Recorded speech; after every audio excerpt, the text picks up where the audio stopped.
Hello and welcome to the Old Gold and Black for this little video all about sliding doors moments. If you've never seen the film from back in the 90s, basically it's a film that's split into two sections where the person makes a decision that ultimately changes their life forever. Now, over the last 20 years or so of following the Wolves, I've experienced a number of what I would describe as sliding doors moments. And I think last Sunday was a big one of those. And we'll look back and think, what if Jota had never been substituted? What if Dendoncker had never lunged in? What if Ruddy saved that penalty? It was a massive, massive one. So I've spent the last week sort of cathartically looking back over all these what if moments, and I've come up with a list of 10 that I think are the biggest ones in my lifetime. I know that some of you who've been following the Wolves for a lot longer will think of a lot more than me in this, so please share those in the comments down below, and don't forget to like and subscribe to the Old Gold and Black for more Wolves content from me over the next couple of weeks. As regular as I can, we'll be putting up some videos on the channel. For the first sliding doors moment, we're going back to 1998, and ironically back to Wolves' last FA Cup semi-final. The biggest sliding doors moment in this game was the team selection. I think people tend to agree that Steve Claridge and his inclusion in the team from Mark McGee was a big mistake for that game. Wolves went on to lose the game 1-0 thanks to a Christopher Wray goal, whatever happened to him. And Wolves lost to the eventual double winners in Arsenal. However, if Wolves had played Bully and Keane on that day, we had a lot of clear-cut chances, and Goodman and Claridge couldn't quite put them away.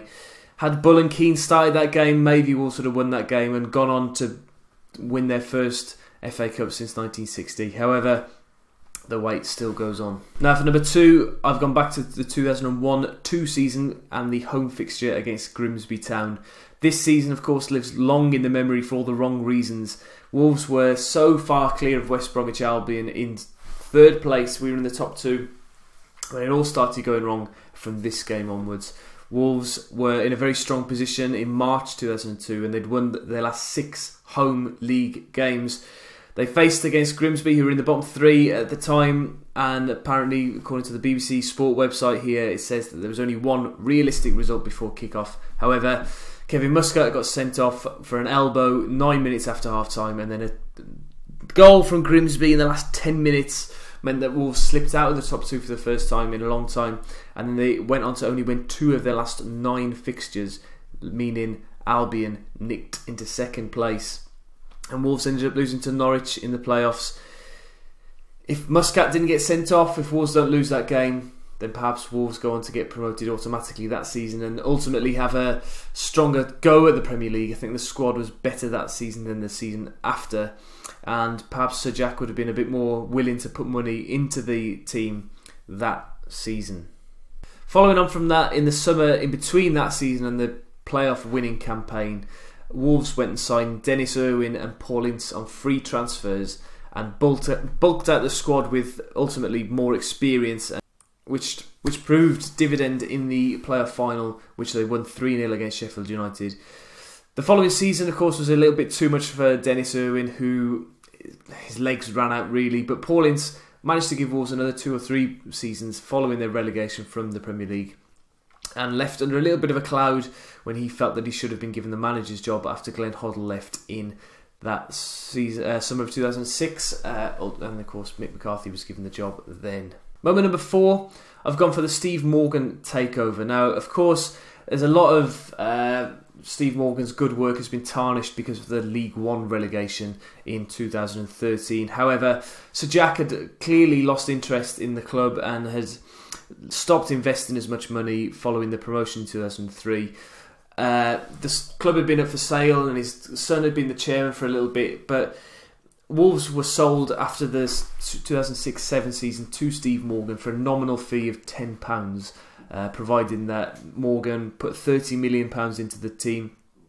Of course, the first season wasn't a great success, but the second season Wolves won the championship with 90 points and then went on to have 3 consecutive seasons, their best run in the Premier League still to date. And then he invested massively in the infrastructure at Compton and at Molineux with the new North Bank.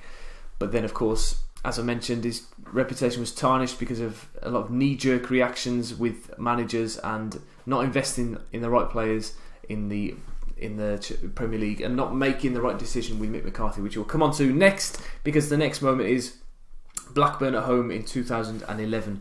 Wolves struggled throughout this season and just about stayed up on the last day of the season, but it was thanks to the beating the likes of Manchester United, Chelsea, Man City and Liverpool that season that they had enough points to stay up. They had two massive results against Albion at Molineux and Sunderland at the Stadium of Light in the weeks before, which gave them the upper hand on the day against Blackburn, who themselves were in trouble of being relegated. But it was results elsewhere that kept Wolves up, because we lost 3-2 to Blackburn on that day. Now, as I mentioned in the previous moment, I think that Morgan should have sacked Mick McCarthy after this game. Ultimately he didn't, and Wolves didn't invest wisely in the transfer market, only bringing in Jamie O'Hara, who had been on loan that season, and then Roger Johnson, who was a bit of a cancer on the squad and really dragged everybody down. Had McCarthy been sacked after this day, and somebody like Steve Bruce or other managers that were available at that time may have got a little bit more life out of the squad and ultimately kept us in the Premier League for an extra season. Because we didn't sack him, we went on then to lose a lot of games and had a very, very pathetic season, really, only getting 25 points. And following the defeat to West Bromwich down the road, they sacked Mick McCarthy. Number 6 is a time when Wolves actually sacked their manager when I don't think they should have done. With a disastrous appointment of Terry Connor to replace Mick McCarthy, Steve Morgan decided before the end of the season that Wolves were going to hire Ståle Solbakken, because of the advice from Jan Molby, who had seen him managing at Copenhagen, and he thought that he would be the right man to take Wolves into their first championship season since 2009. He was given quite a lot of money to spend, didn't quite spend it in the right places, and a lot of new players came in.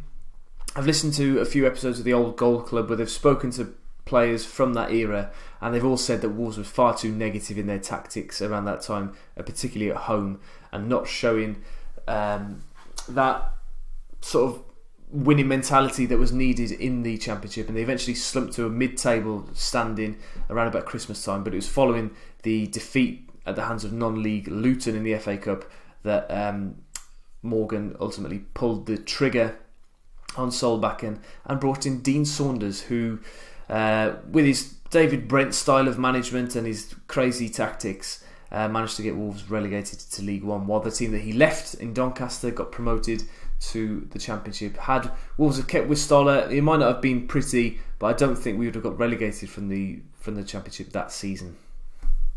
Then again, following on from that, of course, the hiring of Kenny Jackett, I think, is a massive sliding doors moment. The right man at the right time came into Wolves and turned the club around massively. Had we have not had Kenny, I think the future of the Wolves, as well, the current club that we have at Wolves would not be there. The day after Wolves got relegated, they sacked Dean Saunders. Kenny Jackett, at the same time, resigned from his role at Millwall, having kept them up that season.